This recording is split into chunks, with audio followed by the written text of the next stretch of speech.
Hello friends, my name is Nikhil Sareen. Welcome to edu प्रिपेटर।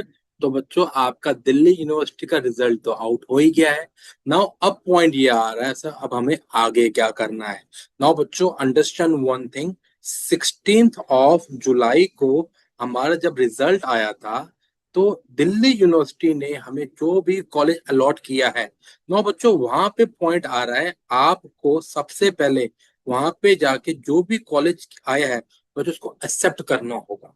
बच्चों accept करने के बाद जो भी हम कॉलेज एक्सेप्ट करते हैं बच्चे, वो उसकी जो वेरिफिकेशन है पर्टिकुलर कॉलेज में जाएगी जिस कॉलेज में आपका नाम आया है। नाउ लेट्स से दैट अगर किसी बच्चे का एडमिशन बीकॉम ऑनर्स में SRCC में हुआ है, तो वहां पे SRCC अब आपकी जो डॉक्यूमेंट्स हैं उनको वेरीफाई करेगा।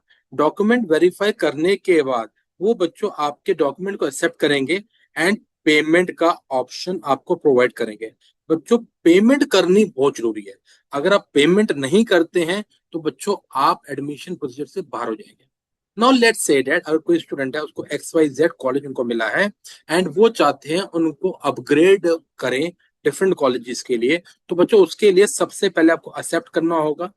सेकेंड इंपॉर्टेंट चीज ये है, लेट्स से दैट अगर कॉलेज को कोई भी आपके डॉक्यूमेंट्स में वेरिफिकेशन में कोई दिक्कत आती है, तो बच्चों कॉलेज क्या करेगा, आपको आपके ही डैशबोर्ड पे एक क्वेरी रेज करेगा with respect to your documents को लेके। तो मुझे डॉक्यूमेंट्स को आपको कहेंगे अपने न्यू आप डॉक्यूमेंट्स को आप फिल करिए, जिसके लिए हो सकता है आपको एक बटन दे दिया जाएगा जहां पे आपको अपने डॉक्यूमेंट्स को फिल करना है, अपलोड करना है। I am just giving example.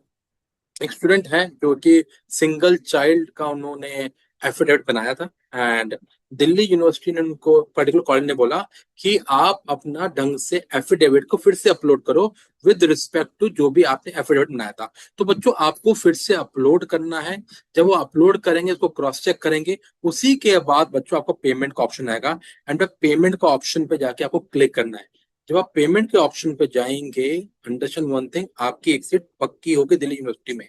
Now उसके बाद जब सेकेंड लिस्ट आती है, आप अपग्रेड के लिए जाते हैं, तो understand one thing one more. अगर आपको कोई नया कॉलेज मिलता है दिल्ली यूनिवर्सिटी के अंदर, जो कि हमने कहा कोई लेट्स से दैट पहले आपको कोई XYZ कॉलेज मिला था और अब आपको अपनी प्रेफरेंस शीट के अंदर कोई ABC कॉलेज मिल गया है जो कि ऊपर था।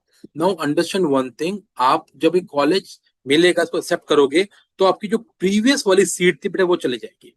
तो आपको इसका ध्यान रखना है, आपको जो कॉलेज मिला है वो उसको एक्सेप्ट करना ही करना है। और अगर आप एक्सेप्ट करके अपग्रेडेशन के लिए जाते हैं तो फिर प्रीवियस सीट चली जाएगी। इसका खास ख्याल रखना है। तो सोच समझ के ही एक्सेप्ट करना, एज वेल एज अपग्रेड पे जाना, नहीं तो फ्रीज कर देना। अगर आपने फ्रीज कर दिया तो बच्चों अल्टीमेटली होगा ये कि जो कॉलेज आपको मिला था वो आपके लिए पूरा हो गया है ना, वो प्रोसीजर वहीं खत्म हो जाएगा। अगर कोई बच्चा अपग्रेडेशन में जाता है एंड उसको अपग्रेडेड कॉलेज मिल जाता है, तो उसकी जो नीचे वाले कॉलेज थे उनको नहीं मिलेंगे। वन मोस्ट इंपॉर्टेंट थिंग, जो भी आपकी लिस्ट है बनाई थी आपने प्रेफरेंस शीट की, आपको अब जो भी कॉलेज मिलेंगे वही मिलेंगे।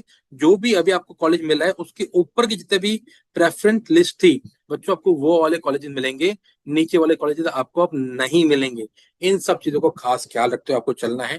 दिल्ली यूनिवर्सिटी ने यहाँ पे आपके लिए स्पेसिफिकली बोला है कि फर्स्ट राउंड का जो भी पेमेंट है बच्चों, पेमेंट जो है आपको 21 जुलाई तक करनी है। Make sure one thing, payment करनी बहुत जरूरी है। एज वेल एज बोला गया है जो भी आपकी ऑनलाइन वेरिफिकेशन होगी वो 20 जुलाई तक कहीं ना कहीं हो जाएगी एंड इसी के बेसिस के ऊपर सेकेंड राउंड आपका जो दिल्ली यूनिवर्सिटी है 25 जुलाई को ओपन करेगी। अगेन वही चीज रहेगी, एक्सेप्ट करना है एंड वेरिफिकेशन होगी एंड पेमेंट करना है। और एक चीज और भी श्योर है जो मैं पिछले कई सालों से देख रहा हूँ, 90% सीट दिल्ली यूनिवर्सिटी की फर्स्ट राउंड में ही ओपन हो, आपकी क्लोज हो जाती है। तो बच्चों इन सब चीजों को ध्यान रखते हुए चलना है and all the best to you, stay connected, God bless you to all. और कोई क्वेरी हो तो बच्चों आप हमसे पूछ सकते हैं। By two all.